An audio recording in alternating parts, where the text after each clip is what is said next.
Good evening, I'm Devin, and thank you for joining us for episode 2 of The Freedom Report.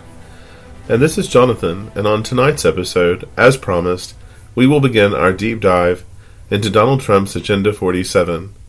But before we begin to plumb the depths of Trump's various promises, musings, and falsehoods, we wanted to take a moment to address the flurry of staff appointments that Donald Trump announced over the course of this past week. Indeed, Donald Trump repeatedly made headlines last week with several controversial cabinet appointees, from the weekend host of Fox and Friends Pete Hegseth as Defense Secretary to staunch anti-vaxxer and conspiracy theorist Robert F. Kennedy Jr. as Secretary of Health and Human Services. Trump's nominations have ranged from positively perplexing to downright dangerous. That's right, and as we believe it is very important to know more about those who Donald Trump seeks to surround himself with, we'll also be bringing bonus episodes as we can, focusing on each pick's background, credentials, or lack thereof, and any other pertinent information we uncover until we are better acquainted with Trump's would-be inner circle. But for now, settle in and join us as we begin our journey into Donald Trump's Agenda 47. Agenda 47 is a series of 45 videos that the Trump campaign released on their website over the course of a year, beginning on December 15th, 2022, and concluding on December 22nd, 2023. This evening, we will be focusing on the first of these videos, entitled Donald Trump's Free Speech Policy Initiative. Donald begins this video with his usual brand of sensational propaganda, claiming that America's right to free speech has been taken away by a left-wing censorship regime. Before delivering his 5-point plan for reclaiming the free speech of the American people, Donald claims that bombshell reports surfaced in late November or early December of 2022, confirming that a, quote, sinister group of deep state bureaucrats, Silicon Valley tyrants, left-wing activists, and depraved corporate news media have been conspiring to manipulate and silence the American people. They have collaborated to suppress vital information on everything from elections to public health. End quote. As we were unable to locate any sources on Donald Trump's campaign website, we cannot say with certainty exactly what report Trump is referring to here. As we previously stated, this video was published on December 15th of 2022, and the report that we managed to locate that matches Donald's incendiary description is one published by the House of Representatives, Republican-led Committee on the Judiciary, and the Select Subcommittee on the Weaponization of the Federal Government, published on 26 June 2023, over 7 months after Trump's revelation. The several claims of government overreach and wrongdoing of various government agencies mentioned throughout the 37-page report are unsurprising when one considers that 8 of the 12 Republican members of the subcommittee, including the committee chair Jim Jordan, voted against certifying the 2020 election. Several members have also expressed public support for Donald Trump, such as Speaker of the House Mike Johnson, Representative Elise Stefanik, who has since been named Trump's nominee for UN Ambassador, and Matt Gaetz, Trump's pick for Attorney General. In August of 2023, Kate Starbird, Associate Professor at the University of Washington and former member of the Subcommittee for Misinformation, Disinformation, and Malinformation, wrote on the report saying, "The committee's interim report mischaracterizes the work of a voluntary advisory committee, conflates timelines, and selectively presents and recontextualizes content from emails and meeting notes provided to the committee to weave a false narrative." Imagine that, folks. Donald Trump's influence can be seen in the language that is used throughout the report, and certainly left me with a sense that this was a partisan effort to justify Donald's penchant for near pathological levels of lying. One of the most troubling passages comes from page 4 of the document, saying, and I quote, "Labeling speech misinformation does not strip it of its First Amendment protection.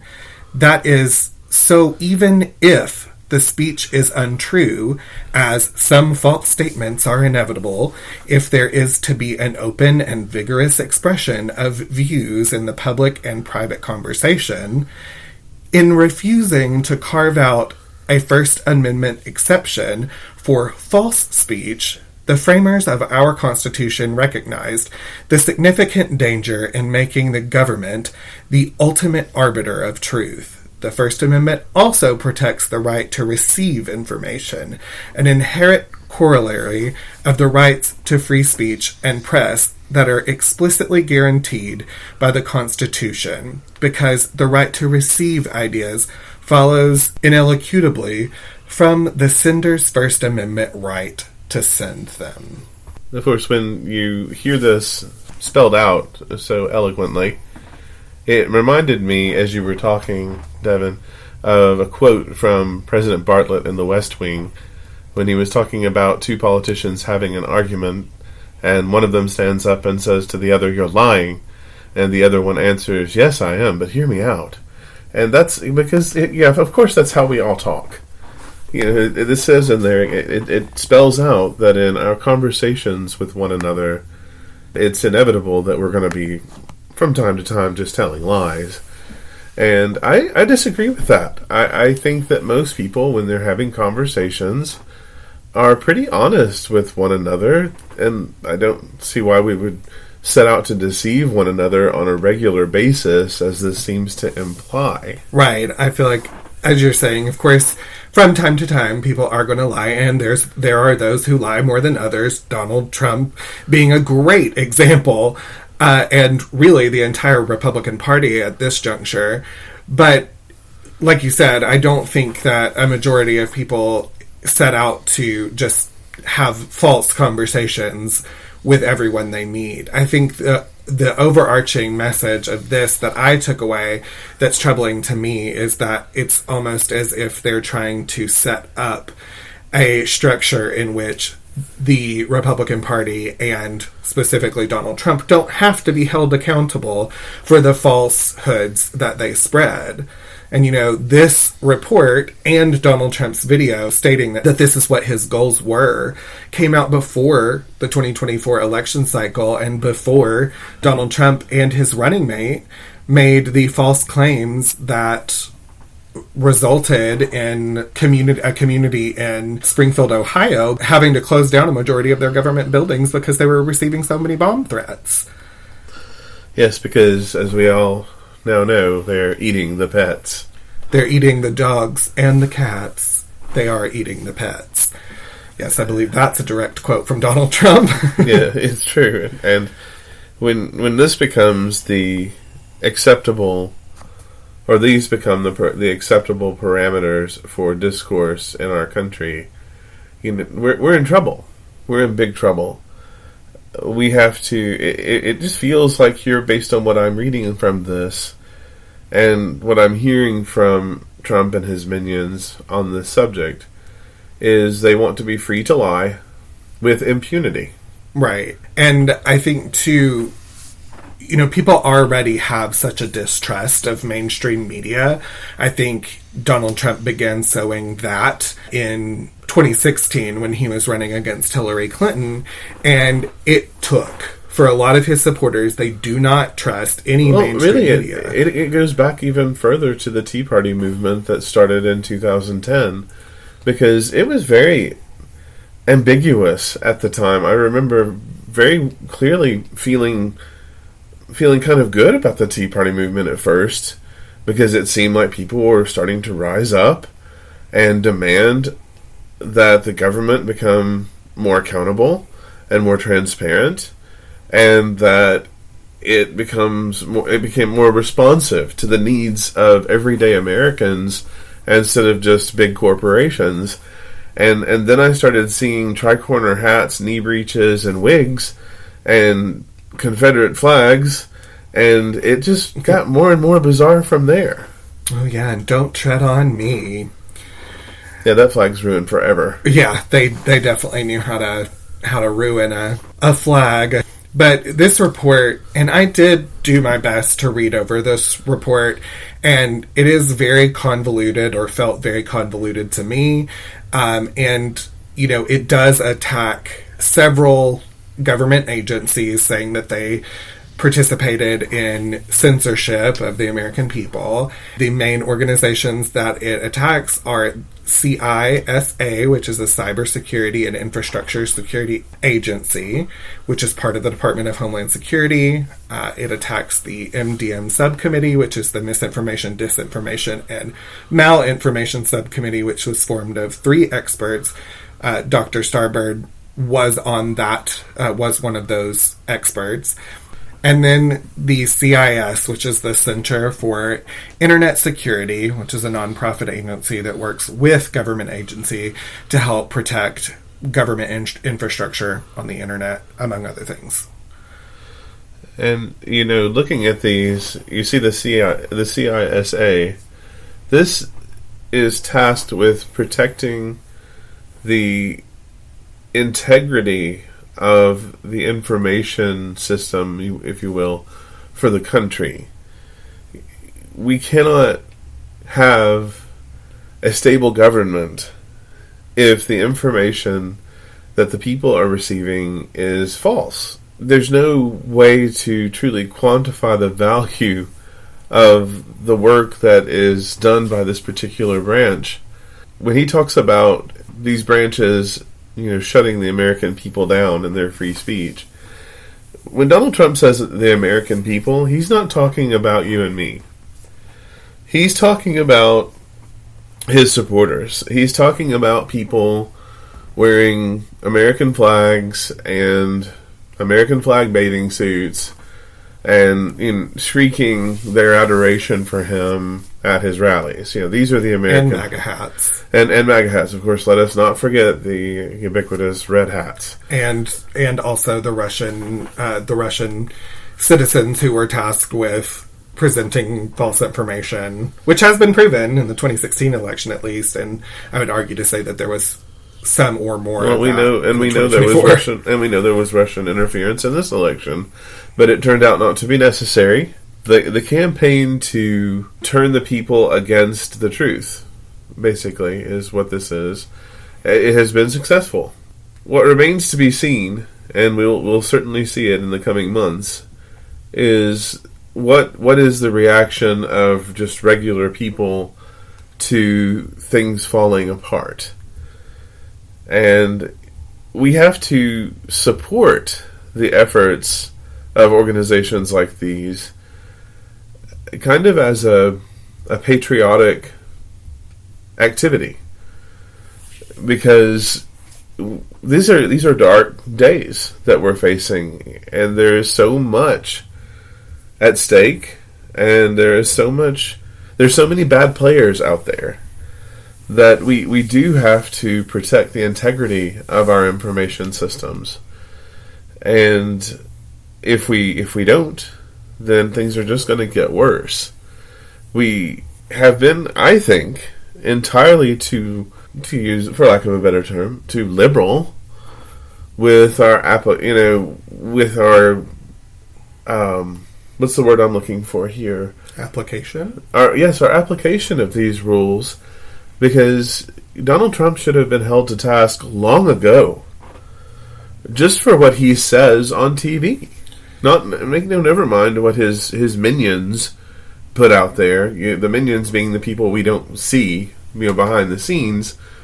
But he should have been sued by the federal government for attempting to undermine the stability of our nation, and not just for January 6th. That's just the worst, physical in front of your face action that he took. But everything he's done since then has weakened our nation.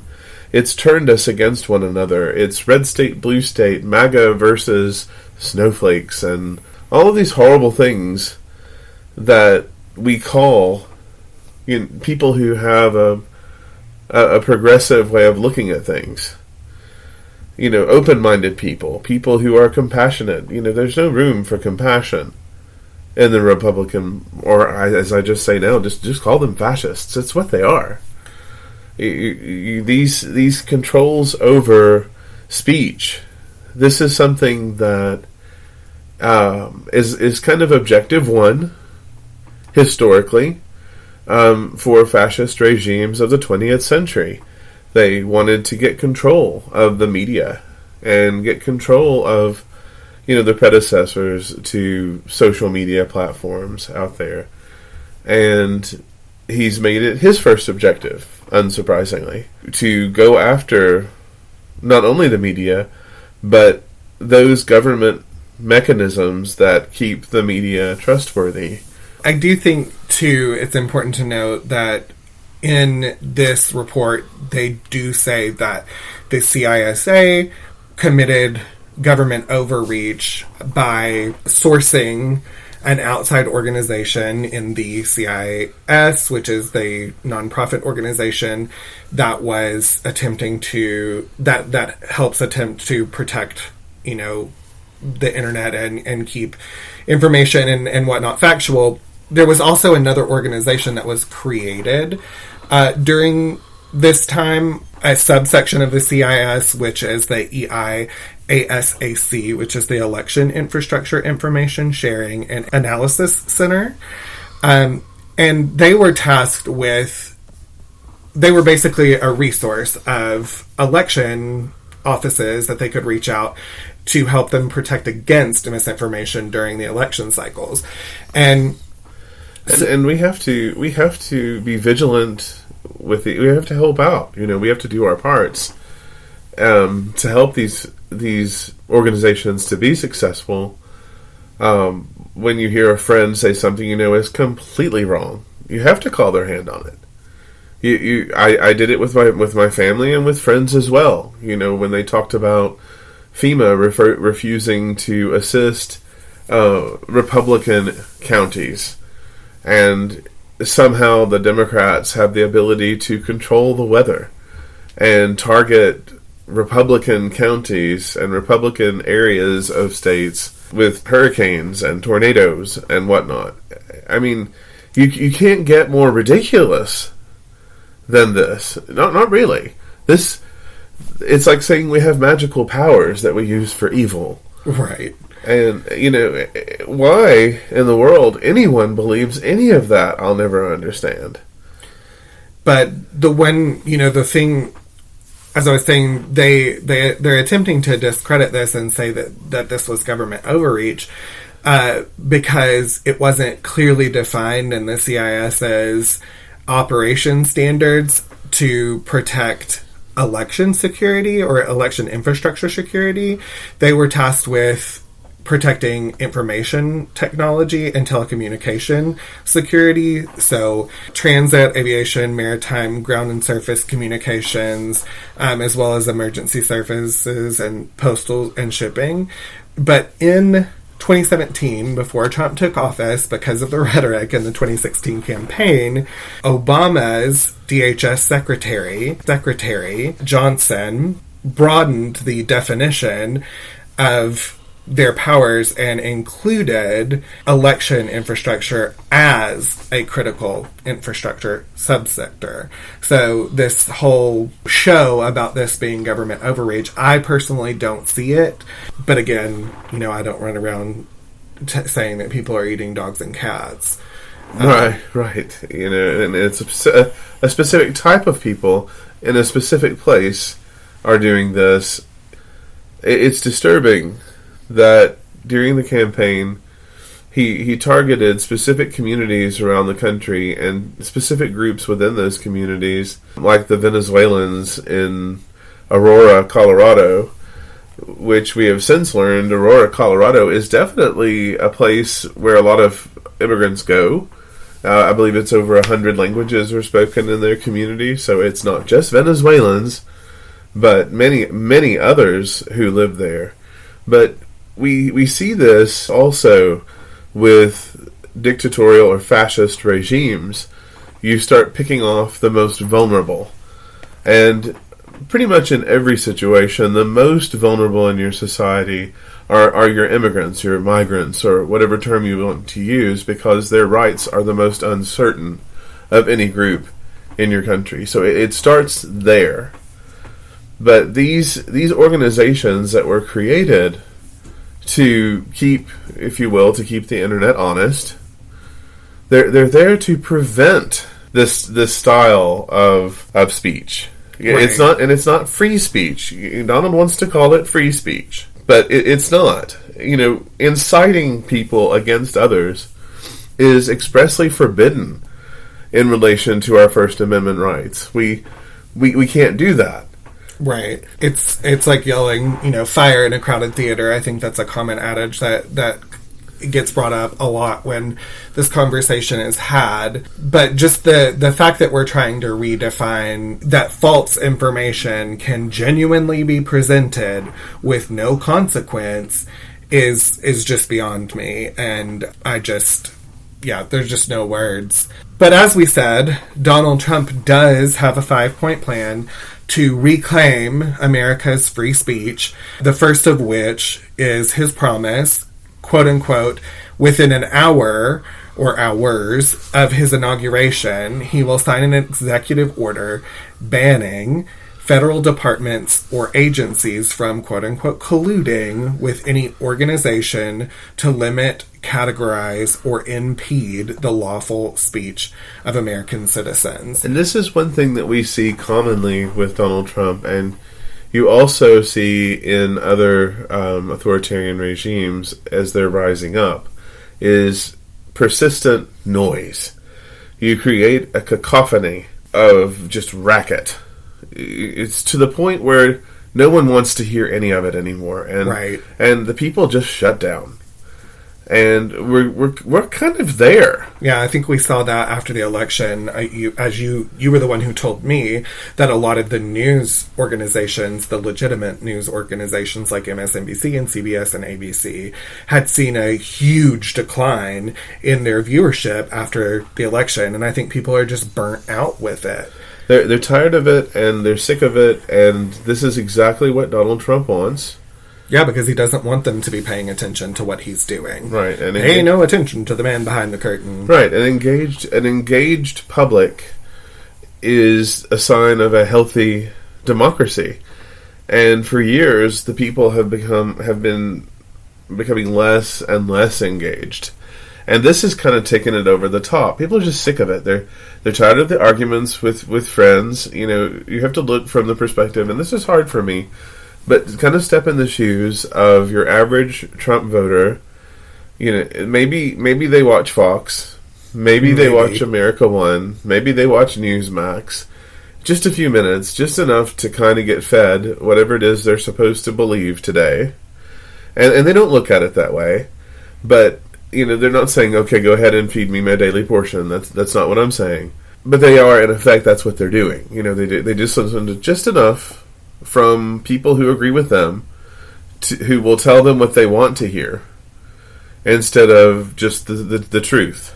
Right. They'd like to be in an echo chamber where their opinions aren't challenged. And as you mentioned before, I think that's something that our country's lost, and it's a shame, is the ability to have a discourse about policy without ripping each other's heads off. Mm-hmm. And we can't just have, with people like Donald Trump at the forefront, he's the standard bearer for the Republican Party, or whatever you want to call it, the Trumpist Party, or this I don't know, this thing that it is now.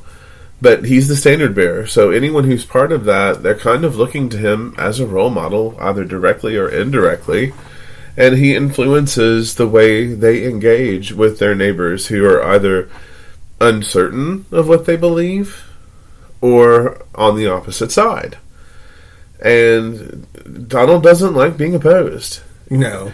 He likes to sit on high and give directives to people and to be obeyed. That's what he wants. And inevitably, he wants to be obeyed. He wants to be glorified. He wants to be showered with affection and praise and that's been adoration. And right, he's an egomaniac, and the thing is, he's getting that more and more. If you look at the news today, do you hear really any Republicans who are currently in office and will be in office in the next Congress, do you hear them challenging him? Right. There's very few people, and there's all this speculation about who's going to be the person to challenge all these crazy nominees that Trump has put up, and not crazy in a sense that they are, crazy, but crazy in a sense is that they have no credentials. They have scandal after scandal behind their name. Each one wildly inappropriate for the office that he has nominated them for. And it's almost it was kind of this way before, but it's even more egregious now, because to vote yes on any of these individuals is going to be a mark, a stain on anyone's record. Yeah. Because you have individuals like the Fox and Friends weekend host who's been nominated to head the Department of Defense, Pete Hegseth, whose military experience as far as this kind of leadership is the equivalent of the joke made about Sarah Palin that she would be great with foreign policy because she could see Russia from her front porch. Right. He was I believe a junior officer, which again, thank you for your service, but you're going to be leading the Department of Defense, and you were a junior officer in the Minnesota State National Guard. Yes. Now, he did do 2 tours in Iraq, but again, junior officer. But there's a difference between taking orders and giving orders. Yeah, they said, 3 billion people would be 3 million employees and nearly a $1 trillion budget. Yeah. And you have to be able to do so much more than, just rail against what's wrong with everything. You've got to be able to make it work. And you have to be capable of making command decisions. And exactly, and that's not just, it doesn't stop there. Robert F. Kennedy Jr., who is, if you just listen to him for a little while, off in La La Land. It's very hard to listen to him, I will give you that. His voice sounds terrible. It's hard to listen to him. Poor thing, I feel bad for him there, but his views on vaccines and on fluoride in our water and processed foods and what people should be eating and what should be allowed for people who are on SNAP and what shouldn't be, they're bizarre. And he's a conspiracy theorist. He's in the midst of all this. He is not a doctor. He was a lawyer. He has no experience. He wasn't like a hospital administrator at some point in his career, or a dietitian, or any of this. He was a lawyer. He's a lawyer who specialized in environmental law, I believe. Yes, it was environmental law. And the only reason he has any notoriety is because his name is Kennedy. Right. And now, because he admitted that he had a worm in his brain. And also the several carcasses that he toted around and left all over New York. But we talk about these things because we want to get to the next point here, and that's where he's going to identify and fire every federal employee who engages in domestic censorship directly or indirectly. So these individuals that he's putting into these positions, they're going to be completely and wholly dependent on Donald Trump for the positions they hold. So are they going to challenge him in any way? Right, and if he should succeed in in getting confirmed by the Senate, Matt Gaetz will be the one that is in charge of the Department of Justice, and he will absolutely do whatever it is that Trump wants. And that's frightening because, well, for so many reasons, but attorneys general have the ability to prosecute anyone at any time, or to stop that sort of thing. His previous Attorney General, I think his name was Robert Barr. I know Barr for sure, but I can't. William Barr, maybe. I'll have to look at that. But it was Barr. Refused him from time to time because he believed that Donald was going too far. A good leader wants to surround himself or herself with individuals who will challenge them to be better.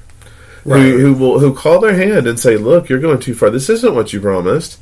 You need people like that around you, and you want people like that around you. Like during his first administration, when he was challenged because he was not going to send disaster aid to California, because those weren't people who voted for him. And his aides had to pull up a map of Orange County, and of course, if you knew anything about Orange County, you know it's a Republican stronghold in California. And once they finally pointed out that these folks voted for him, he was like, okay, well, we can help them. Well, see, we already know these things happened. And this is what's coming our way soon. And when he makes these changes aren't going to be for what, like we had said before in the episode, they're not going to be to make sure that political discourse in this country is more honest. No. This is going to make it so that he can control the content of what's out there. This is going to give him more strength. They're going to be we're going to have people going through Facebook posts, X, who even look, I don't even know why people look at that anymore. But it's just one person's opinions now. Right. But it's his little toy. Or one of them. But the point I'm making is this is going to give him the ability to control the narrative, the narrative for the people of this country, and we've got to do what we can to challenge this. And part of it is going to be, first of all, doing what we're doing right now. You know, this podcast, when Devin and I first started talking about doing this, one of the things I brought up was the salon culture that existed in France before the Revolution, where people got together in the salon, the nice rooms in their houses, like a parlor, and they would talk about the issues of the day. And what began as simply people getting together talking about the issues of the day became eventually the French Revolution, and changed very much Western civilization. Right. We went Big change. We went from a bunch of absolute monarchies and religious theocracies to, the Western world that we recognize today. And this is what led to that. People having these conversations with one another, and I look forward to hearing from you, Devin does too, about what you think about some of the things we're saying. But having these conversations, and then eventually taking action. I'm not inciting to riot here, but I do think that protests that are licensed and legal, running for office, we have elections every year, not just every 4 years, but we're hoping that as we reveal these plans to you, some of which it's going to be too late to do anything about, at least at first, but with this Project 2025, I believe, I've talked to Devin about it, I've talked to other friends about it, working in the legal field as I did years ago, I believe that there are just stacks of executive orders that the Heritage Foundation has put together, on pretty paper with calligraphy, ready for his ugly Sharpie signature in those pretty blue leather binders with the gold and everything. They're just in a box, they're in bankers' boxes, stacked up, ready for day one. And it's just going to be a flurry of Sharpie squeaking on parchment and then smile for the camera as one by one he puts these things into place. And I don't know, honestly, what effect this is going to have on podcasts like ours, we certainly oppose him and the regime that he's bringing in. And I use that word intentionally. Regime. This is not an administration that's coming in. This is a regime. Right, and he's made his plans for going forward very clear. Yes, and of course we use this term regime. It goes back to the Ancien Regime, which is what they called the old order in France before the Revolution.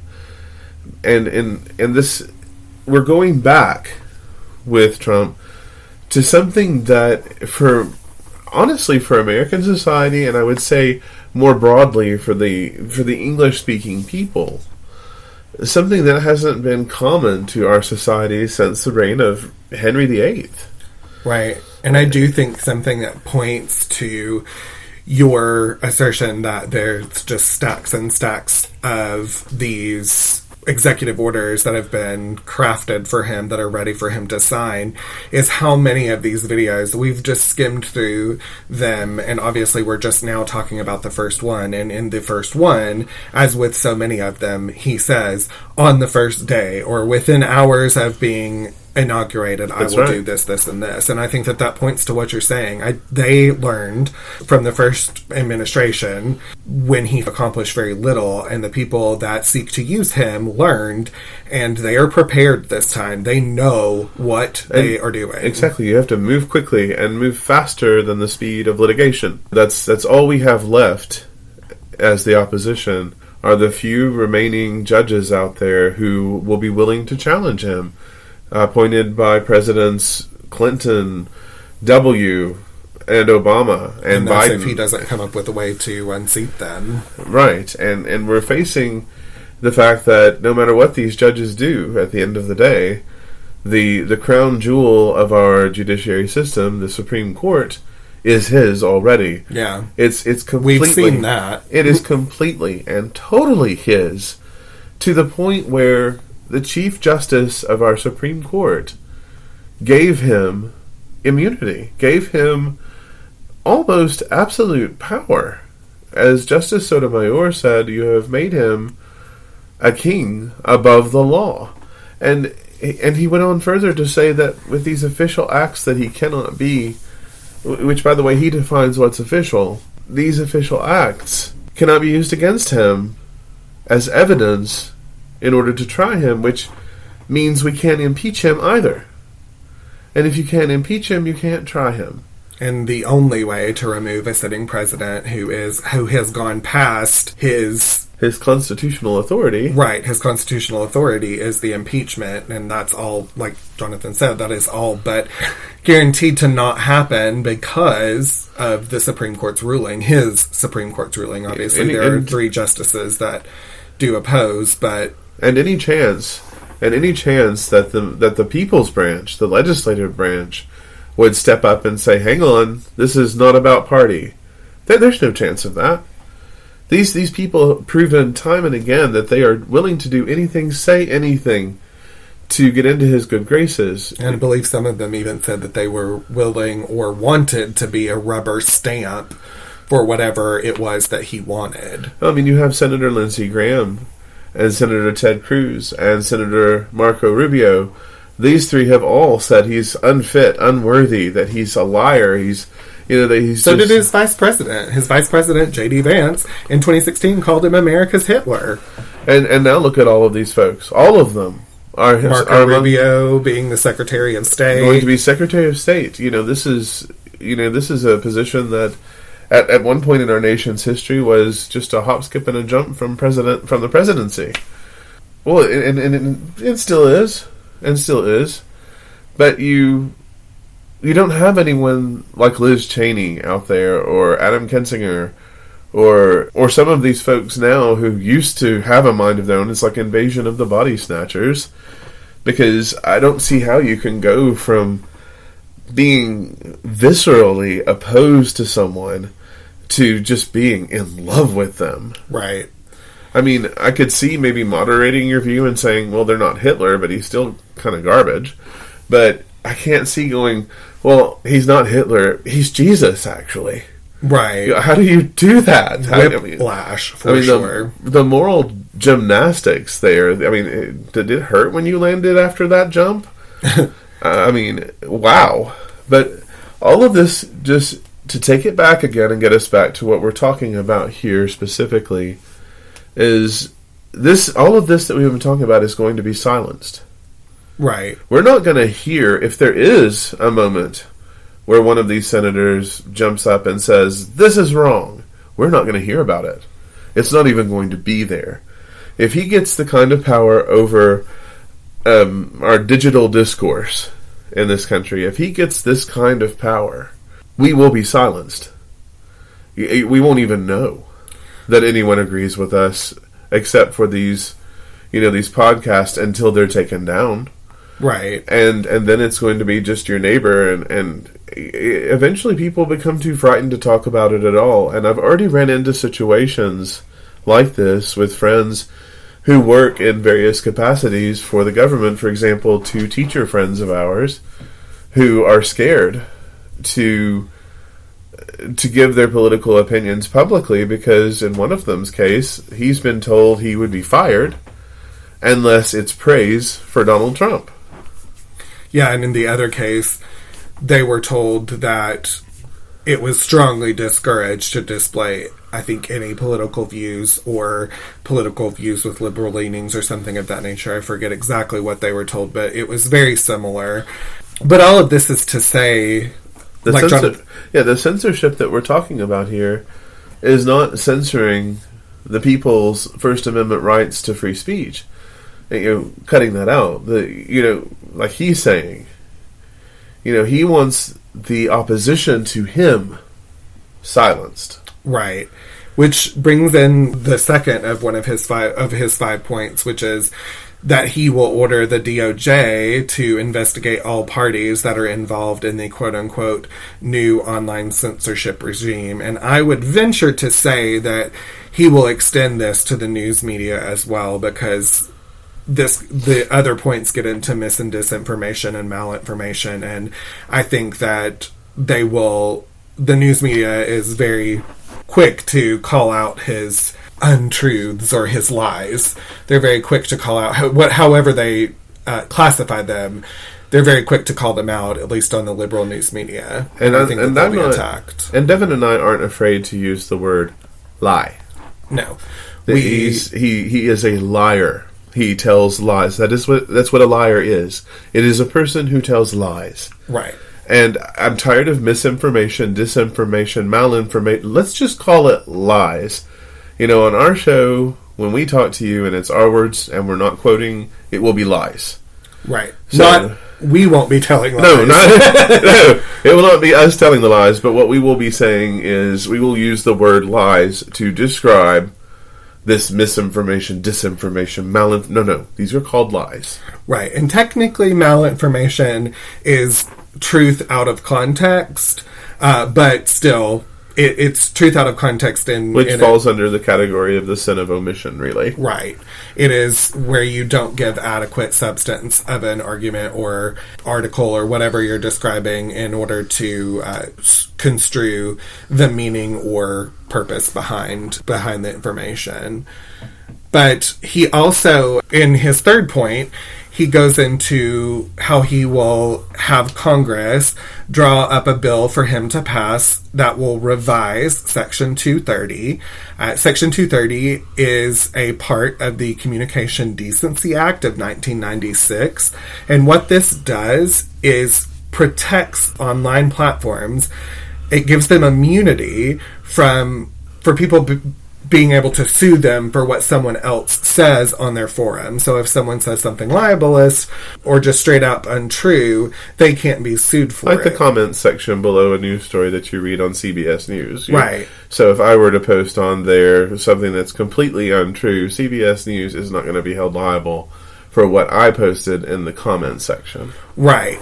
And it also extends another protection, which is the Good Samaritan protection, allowing the platform to moderate its content. And if they make a good faith determination, or they can make a good faith determination without losing their immunity, and they can say that something is obscene, lewd, filthy, excessively violent, harassing, or otherwise objectionable, untrue, whatnot, they can remove that and still be protected. And Donald Trump specifically states in this video, quote unquote, from now on, digital platforms should only qualify for immunity protection under Section 230 if they meet high standards of neutrality, transparency, fairness, and non-discrimination. And I think we all know what amounts to neutrality in Donald Trump's book, as well as fairness and non-discrimination. He's not talking about discriminating against people based on their gender, color, sexual orientation. No, he's talking about discriminating against people for presenting false information, because that's what he does. And discriminating against Donald Trump specifically because, he was removed from some platforms, or his Twitter, before Elon Musk took over, and he actually is still angry about that because he mentions it in this video. Funny that you should mention that, because he says that people should be notified if they're being removed by the platform. So, as you can see here, in truth, this is a pet project. This is something that, it's not a wide-reaching policy initiative that he's put a lot of thought into. What this is I'm mad, I was mistreated in my view, and I'm going to get you back. So I'm going to get my guys over here to make this sound better, but really it's just about me getting you back. Right, and that is so apparent. It's in the fifth point that he makes when he says that, quote unquote, furthermore, when users of big online platforms have their content or accounts removed, throttled, shadow banned, or otherwise restricted, no matter what name they use, they should have the right to be informed it's happening, the right to specific explanation of the reason why, and the right to a timely appeal. So he is clearly still hurting over the fact that he was banned from Twitter, and rightfully so, since he was spouting so many lies. We'll circle back to that. The fourth point that he makes is that we need to break up the entire toxic censorship industry. And again, I think this is his way of lumping all overarchingly liberal things into one thing. He includes universities in this because universities were brought in with the CIS. Some of the people that work with the CIS work with universities. Dr. Starbird, she is an associate professor at Washington University, runs a program for an informed public. So it's clear that is targeted at what was happening with the CISA and the CIS and those organizations that were the subject of the hearing of the subcommittee. And we're talking about a lot of what we see in this Agenda 47 as we move forward after tonight to the next and the next and the next is basically one of his goals, the deconstruction of the administrative state. Right. He wants sole control over everything. Yes, everything directly to the White House, under his thumb, ran by his minions, who will do his bidding, and who will know his mind and will know what their job is without him having to trouble himself to tell them. When people talk about deconstructing the administrative state, we're talking about eliminating a lot of the things that make life better for average working people. But we'll get into that as we discuss some of these other items over the coming days, weeks, and eventually months. Right.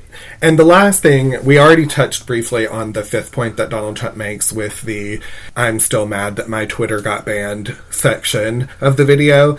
The other point that he makes is, and again, direct quote, "The time has finally come for Congress to pass a digital Bill of Rights." And he basically says that this digital Bill of Rights would include the right to digital due process, which in his mind means that the government officials would need a court order to take down online content. So you're looking at a brand new landscape of the internet where you can say completely infactual information and somebody will have to take you to court to get it removed from the internet. And that just would be chaos. And we all know one thing that Donald Trump enjoys, and that is lawsuits. Donald Trump loves a lawsuit. How many did he have going into the election cycle? At one point it was around 200, and I know that it exceeded that number, and that was before Election Day. And as we all have seen, of course, he got what he wanted on Election Day, so they've all stopped, or most of them have. They've just gone away. And, it's amazing how the election was unfair, and it was rigged against him, even though he was the sitting president who lost. And then the opposition is in power, and he wins, and no comment. Right. There was lots of lead up. It was funny. There was lots of lead up on election night. He himself was tweeting out how there was evidence of cheating in Pennsylvania, and towards midnight, 1:00, when it started to look favorable to him, it just was silenced. There was no talk of it anymore. And by 3:00, when Wisconsin when Wisconsin fell to him, that was kind of it. We've heard very little about how there was widespread cheating. It's amazing how the cheating only happened when he was the guy in charge. I've always thought that was interesting. It's like, you're the sitting president. If anyone could do anything, it was you. Right. If anyone's doing the cheating here, it's you, sir. But I think this being the first video that was posted, obviously this is a very important issue to Donald Trump. This was a very important issue going into this election cycle for Donald Trump because, again, he and his running mate participated, and many of his of the campaign surrogates participated in lying about the country for Donald Trump. He himself was lying all over the country. Can we say Rudy Giuliani? What a sad story. Deservedly so, but wow, from America's mayor to America's biggest train wreck. Right. The depths that he was willing to go to please Donald Trump, and how did it work out for him? But I think, again, this is representative of what Donald Trump's about what Agenda 47 is going to be about. But it's definitely something that we will continue to delve into in our future episodes. Again, we will do our best to have bonus episodes up very soon discussing as many of the appointments that we can fit into a single episode that he's made, talking about their backgrounds, their credentials, any scandals that they may be involved in, because there are... Matt Gaetz, we're talking about you. Matt Gaetz and Pete Hegseth as of today. Oh, yes, definitely. It came out as of today that there was some scandals surrounding him as well. A certain 17-year-old girl. Right. So, this... It seems to be and not to make light of the situation at all, it's disgusting and abhorrent, but, that between Matt Gaetz and Pete Hegseth, it's beginning to look like, and Donald Trump himself, it's beginning to look like that's a requirement to work in his regime. But that is something that we will delve into, and again, next time on our regular episode, on next Monday, we will be back into Agenda 47 to discuss what is the next video that Donald Trump and what he has to say is his goal. So it's his next gripe. Yeah, his next gripe. His next thing that he was just angry about since he lost in 2020. But we certainly appreciate you joining us. We hope that this episode has given you some clarity or some sense that you're not alone out there, that there are people who kind of see the craziness and want to stand as a bulwark against it. So we're hoping that you're enjoying yourself, and we will look forward to bringing our next episode to you. And with that, good night. And thank you for listening to The Freedom Report.